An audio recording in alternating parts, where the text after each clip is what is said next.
sir, you're reminding me of something that my dad used to say all the time when I was growing up. He would say, Christy, you kids need to look like you respect yourself before anybody's going to respect you.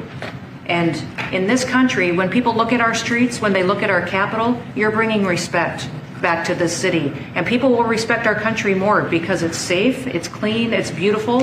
And what you're doing is transforming this nation by making sure that our laws are upheld. And millions of people are going to come and be able to enjoy it next year. And I'm excited about that. Thank you for doing that. This is the national capital of the greatest nation in the world. And we had murder rates just a few weeks ago that rivaled some of the worst third world cities anywhere, even in very, very poor regions of the world.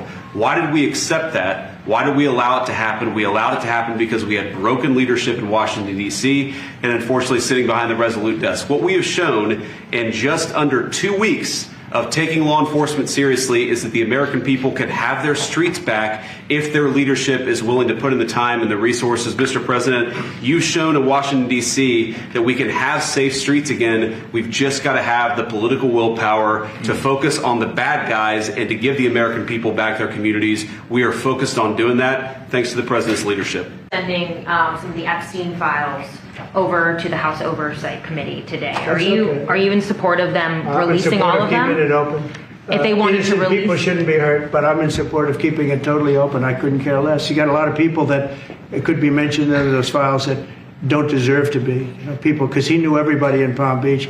I don't know anything about that, but I have said to Pam and everybody else, give them everything you can give them, because it's a Democrat hoax. It's just a hoax. The whole Epstein thing is a Democrat hoax. We had the greatest 6 months, 7 months in the history of the presidency. Democrats don't know what to do, so they keep bringing up that stuff. But it affected them. Bill Clinton was on his plane and went to the island supposedly 28 times. I don't want to bring that up, frankly. You have Larry, whatever his name is, Summers, the head of Harvard, who was Jeffrey Epstein's best friend. Nobody ever talks about that. But I don't want to hurt Larry Summers, but he was best friends with Jeffrey Epstein. No, this is a Democratic hoax to try and get the significance of what we've done over the past 7 months. Nobody's ever seen anything like it. They say it's #1 in history, including stopping 7 wars. I mean, just include that. And now you look at the stock market today, it's way up to start off with from where I took it. And this market was going to crash. If Joe Biden or Kamala were president, this market, we would have had a crash like in 1929. You're not going to have that. It's only a question of how high is it going to go. You know, I had the strongest economy in the history of our country. And despite COVID, we had the strongest economy in the history of our country. And we're going to blow it away this time. I was always good at making a lot of money.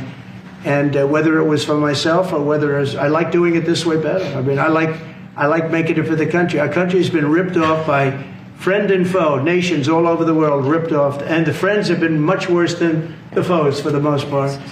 And they're not ripping us off. We just signed a deal with the European Union. They're paying us essentially $950 billion, like a signing fee. They're going to buy $750 billion worth of energy. They weren't buying much of our energy there.